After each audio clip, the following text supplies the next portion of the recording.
I was coming from a small business where I was the CFO at, and I was looking for a tool to kind of guide the day-to-day as a CFO. Money going in, money coming out, who was just hired, and I was looking for an integrated solution to bring it all together, and there really wasn't anything out there. So the process started to try to create it. There's so many makers and creators. If we can make their lives easier, then they can go and create really cool things that we all love and consume. So that is the CEO of a company called Scalefactor. And in today's video, I'm going to walk you through the downfall of this company. It's just another story about the horrors of working at a startup and how they will almost do anything to get funding, even if it's at the cost of you. Before we continue, if you like these sort of documentary type videos, do me a solid and click thumbs up so more people will see the video. Scalefactor was a software, or they claimed it was a software that used AI, like every other unique, disruptive, innovative startup, to help small companies manage their taxes and expenses and that sort of thing. Scalefactor was telling these companies that we will be able to show you in real time a dashboard, so to speak, of what your expenses and accounting and bookkeeping will look like. But that wasn't the case. They started getting them monthly, and some customers were like, wait, what's going on? I thought I was supposed to be able to see this in real time. Well, they couldn't see it in real time because a human was doing it. Their software was so garbage that they actually had a team of CPAs on the back end doing the taxes for the companies. To keep getting funding from investors, they told the investors that they weren't actually accountants doing the work. They were account managers handling the different clients. Now, Scalefactor's selling point of these small companies, their motto was, because evenings are for families, not for finance, like we'll handle it for you. And the companies that bought into this soon regretted doing so. So not only was Scalefactor's software full of bugs and glitches, the accountants that they had managing these clients also made mistakes. In fact, there was one client who got charged $17,000, or they credited one of their customers $17,000. The company was like, wait, what? Hold on. Nope, we don't owe this person $17,000. Why did you make my company pay it? And then by the time that this company realized it and requested a refund, this company, Scalefactor, offered half a refund if they promised not to talk about it and their experience with the software. Obviously, they declined that and said, no, we're going to talk trash about your company. And so that's how I know about the story. Now, just to be clear here, this company, Scalefactor, closed down in June of 2020.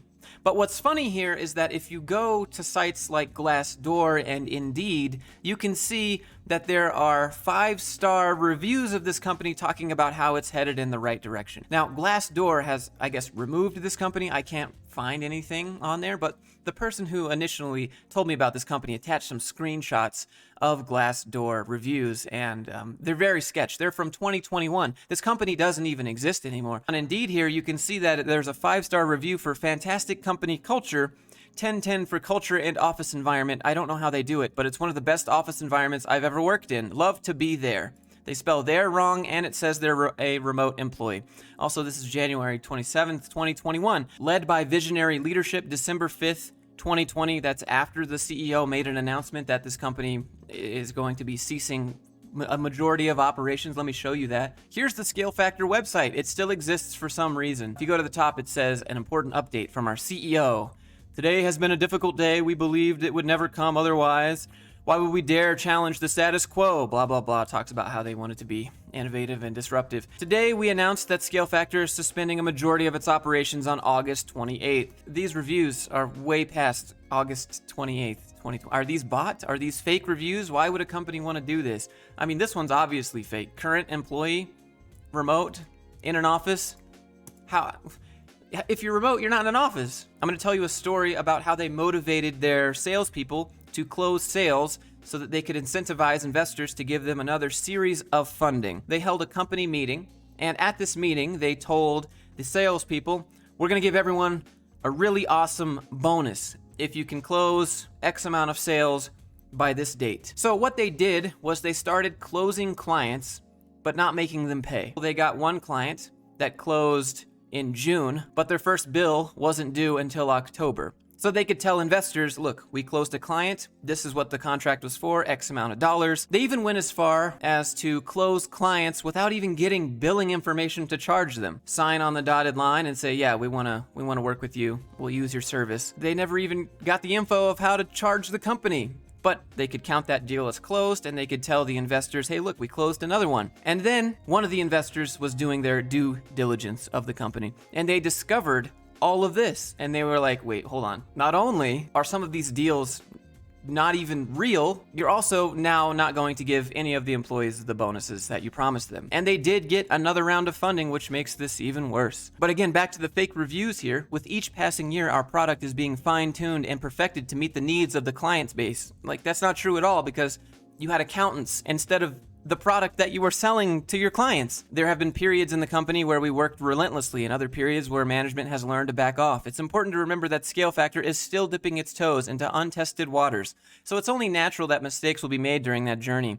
Thankfully, the company is currently headed in a good direction. This company has ceased all major operations August 28th, and this is December 5th. It's not headed anywhere. I'm gonna bet that this is a fake review. I don't even know why you'd want to get fake reviews for a company that's not even around anymore. Here's a screenshot from Glassdoor that doesn't exist anymore. Well, the page for the company doesn't, and it says, January 25th, 2021, 5 stars, current employee, account executive. So, by the way, this is what they called the accountants doing the work for the clients that they thought the software was. I've been fortunate to wear a few different hats in various roles and departments at Scalefactor. During this time, I've been impressed by the fun, respectful, and hardworking environment fostered by management. Each quarter, I have been able to build new skills and directly contribute to the overall growth and success of the company. So eventually, Scalefactor's clients that were sold this software that could automate their accounting started to catch on and realized that they weren't getting what they were sold. They noticed they couldn't see stuff in real time, and if they could, it was full of bugs, and they were getting monthly reports because humans were actually making those reports, not the software,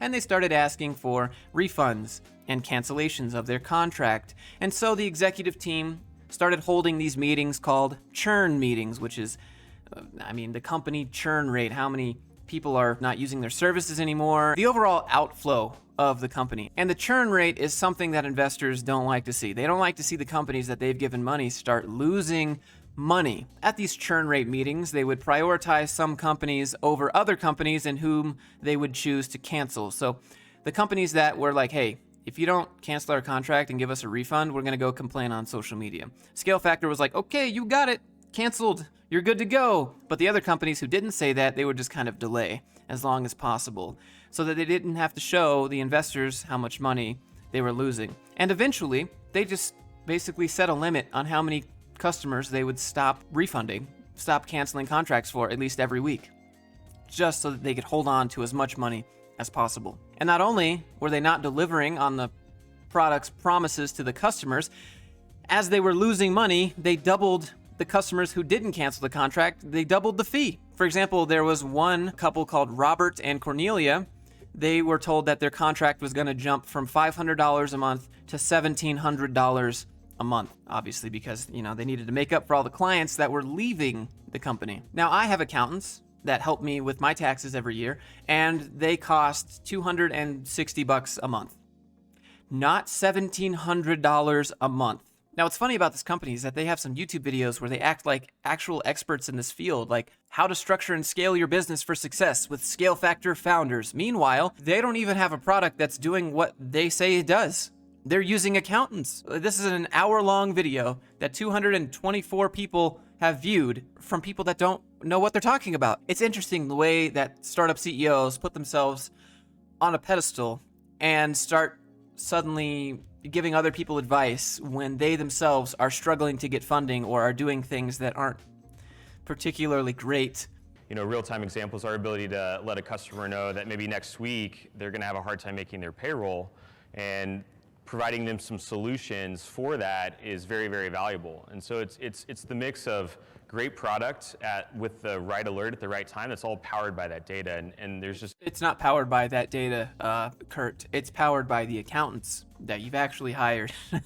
Here's another hour-long podcast where the CEO is brought in to give his expertise. We now feel like we've got enough momentum behind us where we can actually go and achieve our or B had goals out there, these big, hairy goals out there. And that's what just fuels us every day. We've got a lot of work to do, and we're on a team. Now, one last thing about startups here. If you are going to go work for a startup, always make sure that you know the burn rate, which is how much money they're spending every month. Make sure you know how much money they have in funding at that moment. Make sure you know how many more people they plan on bringing onto the company, because the burn rate will change as they hire more people. Make sure that you know where the company is headed in terms of expenses. Suddenly, the CEO might decide to purchase something which puts everyone's payroll at risk, which is not very uncommon at all for startups. I'm sure there are a lot of you who have worked at startups that suddenly couldn't pay your bills because the CEO made a decision for everyone, and now everyone's making late payments and fees. Now, I'm not saying don't go work at a startup. I'm just saying it's high risk, low reward. But the choice is yours at the end of the day. If you enjoyed it, click like, click subscribe, leave a comment, let me know what you think, and I'll see you guys in the next one.